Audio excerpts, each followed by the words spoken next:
ಇದು ಧೂಪ್ ಕಪ್ಪ ಈ ತರ ದೀಪಾನು ಹಚ್ಬೋದ್ರಿ. ತುಪ್ಪದ ದೀಪ ರೀ. ಸುಡೋದಿಲ್ರಿ? ಇದು ಸುಡ್ತೈತ್ರಿ, ಸಾವಕಾಶವಾಗಿ ಸುಡ್ತೈತಿ. ನಿಮಗೆ ಇಲ್ಲ ಹಂಗೂ ನಮಗ್ ಬೇಕು ಅಂದ್ರೆ ಇದು ನೀರಿನ ವಾಟ್ಕನ್ಯಾಗ ಈ ರೀತಿ ಇಟ್ಟು ಹಚ್ಚಿದ್ರೂ ಅದು ಒಂದ್ 2-3-4 ಸಲ ಬಾಳಕೆ ಬರ್ತೈತ್ರಿ.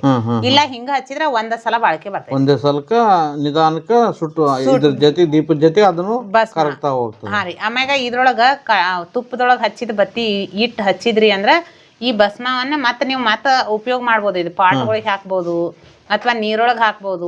ಹಿಂಗ ಎಲ್ಲಾನು ಬಳಸ್ಲಾಕ ಇದು ಅನುಕೂಲ ಬಾಳ ಆಗೈತಿ.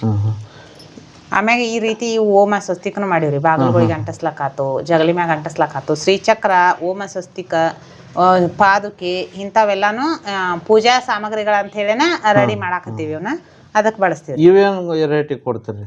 ಇವು 1 ಪೀಸಿಗೆ 10 ರೂಪಾಯಿ ಕೊಡ್ತೀವಿ. 1 ಪೀಸಿಗೆ 10 ರೂಪಾಯಿ. ಆಮ್ಯಾಗ ಇದು ಪ್ರೋಕ್ಷಣೆ ಮಾಡ್ಲಾಕ ಗೋಮೂತ್ರ ರೀ. ಆಮ್ಯಾಗ ಅಭಿಷೇಕಕ್ಕೆ ಇದಕ್ಕೆ ಬಳಸ್ತಾರಲ್ಲ ಇಂಥವೆಲ್ಲಾನು ಪೂಜೆಕಂತಾನ ರೆಡಿ ಮಾಡತ್ತೀವಿ.